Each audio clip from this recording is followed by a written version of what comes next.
ఆంధ్రప్రదేశ్ రాజధాని అమరావతి. ఈ అమరావతి కథ అంతులేని కథ. అమరావతి ఎలా ఉందంటే, చంద్రబాబు నాయుడు గారు తిరిగి అధికారంలోకి వస్తే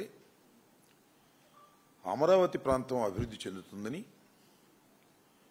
అమరావతిలో భూములు ఇచ్చిన రైతాంగం అందరూ కూడా భావించారు. తామిచ్చిన భూములకు విలువలు పెరుగుతాయని, రిటైనబుల్ ఫ్లాట్స్ వస్తాయని, తద్వారా లాభం పొందవచ్చుననేటువంటి ఆశతో పనిచేశారు. ఒక విధంగా చెప్పాలంటే రైతులందరూ కూడా చంద్రబాబు నాయుడు గారికి అనుకూలంగా ఉద్యమాలు కూడా చేశారు.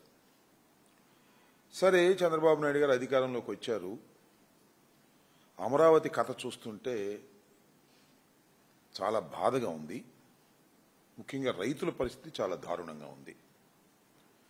ప్యానం మీద నుంచి పొయ్యిలో పడేసే పరిస్థితికి ఇవాళ చంద్రబాబు నాయుడు గారు ప్రయత్నం చేస్తున్నారు. చాలా దురదృష్టకరమైనటువంటి ప్రయత్నం ఇది. ఇంతకుముందు 35,000 ఎకరాలు రైతులు ఇచ్చారు. ముందు కొద్దిగా ఇవ్వడానికి తిరస్కరించిన, కన్విన్స్ చేశారు, బెదిరించారు. ఎట్టకేలకు 35,000 ఎకరాలను అమరావతి ప్రాంత రైతులు ఇచ్చారు. వాళ్ళు త్యాగధనులు అని కూడా చంద్రబాబు నాయుడు గారు పలు సందర్భాల్లో చెప్పారు.